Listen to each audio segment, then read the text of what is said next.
السلام علیکم ورحمۃ اللہ وبرکاتہ۔ میں اللہ سے امید کرتا ہوں کہ میرے تمام بھائی اور میری بہنیں ٹھیک ہوں گے۔ اللہ رب العزت آپ کو حفاظت میں رکھے۔ تو آج میں آپ کو بتانے والا ہوں دعا مانگنے کا طریقہ، کیونکہ رمضان المبارک آ گیا ہے اور ہم نے دعا کس طرح مانگنی ہے اللہ رب العزت سے۔ تو کافی سارے ہمارے بھائی بہنیں مایوس ہوتے ہیں، کہتے ہیں کہ ہماری دعائیں قبول نہیں ہوتی، اور میں کہتا ہوں کہ ہماری ہر دعا قبول ہوتی ہے، لیکن مانگنے کا طریقہ ہمیں ہونا چاہیے، اور اللہ پہ یقین ہونا یہ بہت ضروری ہے، ٹھیک ہے؟ تو جب ہمارا یقین کامل ہو جائے گا تو انشاءاللہ ہماری ہر زبان سے نکلا ہوا الفاظ اللہ کی بارگاہ میں پہنچے گا اور اس کا اثر بھی ہوگا ضرور، ٹھیک ہے؟ تو آج میں آپ کو بتاؤں گا کہ دعا کس طرح مانگتے ہیں۔ یہ تو آپ کو معلوم ہے کہ حضرت یونس علیہ السلام نے جب دعا مانگی تو مچھلی کے پیٹ کے اندر اللہ نے حفاظت فرمائی، اور 3 اندھیروں میں سے اللہ رب العزت نے اس کو باحفاظت باہر لایا گیا۔ اور اسی طرح حضرت آدم علیہ السلام کو جنت سے جب نکالا گیا تو حضرت آدم علیہ السلام نے اللہ سے التجا کی، تو اللہ نے ان کی دعاؤں کو قبول فرمایا، اور وہ ان کی دعائیں مانگنا وہ ہمارے لیے ایک سبق تھا۔ کیا تھا ہمارے لیے؟ ایک سبق تھا۔ وہ سبق یہ تھا کہ حضرت آدم علیہ السلام کو جب اللہ رب العزت نے جنت سے باہر نکالا تو اس وقت آدم علیہ السلام نے دعا کیا مانگی وہ آپ کو معلوم ہے؟ نہیں معلوم؟ میں آپ کو بتا دیتا ہوں کہ جب اللہ رب العزت کے حضور حضرت آدم علیہ السلام نے یوں دعا کے لیے ہاتھ کھڑے کیے اور اللہ سے التجان کا دعا کی تو اللہ رب العزت نے قبول فرمائی، اور دعا کیا پڑھی تھی؟ ربنا ظلمنا انفسنا وان لم تغفر لنا وترحمنا لنكونن من الخاسرین۔ یہ تو آدم علیہ السلام نے دعا مانگی۔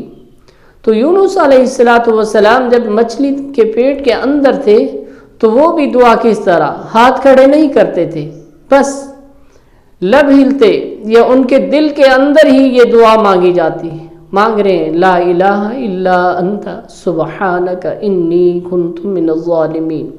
جب یہ دعا مانگ رہے تھے یونس علیہ السلام تو اللہ رب العزت نے ان کو باحفاظت مچھلی کے پیٹ کے اندر سے باہر نکالا، اور آدم علیہ السلام کو دوبارہ جنت میں اعلیٰ مقام عطا کیا۔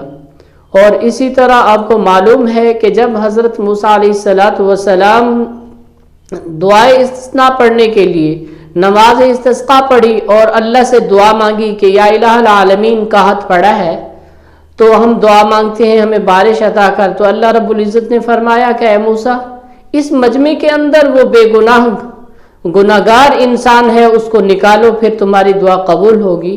تو گناہگار انسان اب وہاں دل ہی دل میں، جب موسیٰ علیہ السلام وہاں پہ منادی کرتے ہیں کہ تم میں کوئی گناہگار شخص ہے تو باہر نکل جائے، ہماری دعا قبول ہوگی، اللہ رب العزت بارش عطا کریں گے، تو اس وقت وہ گناہگار شخص اب باہر نکلتا تو اس کی اور ہی زیادہ بے عزتی تھی اور اس کی عزت کا سوال تھا۔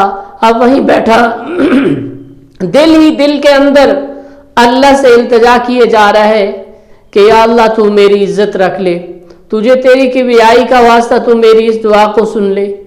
بغیر کسی ہاتھ کھڑے کیے، بغیر کسی کے سامنے التجا کیے اس نے اللہ سے رابطہ کیا، اللہ نے اس کے دل کے اندر کی بھی سن لی اور اللہ نے فوراً اس کو معاف کر دیا، تو اسی وقت بارش عطا کر دی۔ تو موسیٰ علیہ السلام پریشان ہو گئے اور سوال کیا کہ یا اللہ، یا الہ العالمین، یہ کیا معاملہ ہے؟ تو اللہ رب العزت نے فرمایا کہ اے موسیٰ، اس بندے نے جب مجھ سے معافی مانگ لی، میں نے اس کی معافی کو قبول کیا تو اس کی ساری دعا کو سن لیا، اسی لیے میں نے بارش عطا کر دی۔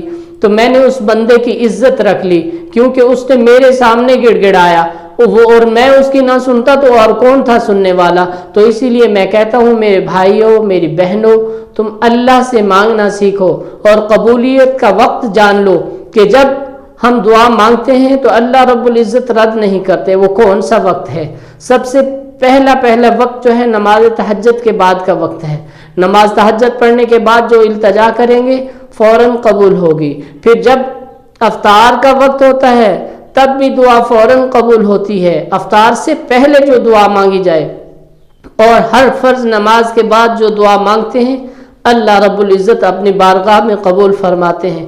تو میرے بھائیوں، اللہ سے مایوس نہیں بلکہ اللہ کے اوپر یقین کامل رکھتے ہوئے اللہ سے التجا کریں، ہم اللہ سے گڑ گڑائیں۔ اللہ رب العزت دعا قبول کرنے والی ذات ہیں، انشاءاللہ ہم سب کو معاف کریں گے اور ہمارے سب جانے والوں کی مغفرت فرمائیں گے، اور ہمارے تمام آنے والوں کو اللہ رب العزت ہدایت نصیب فرمائیں گے۔ آمین یا رب العالمین، قبول فرما۔ السلام علیکم ورحمۃ اللہ وبرکاتہ۔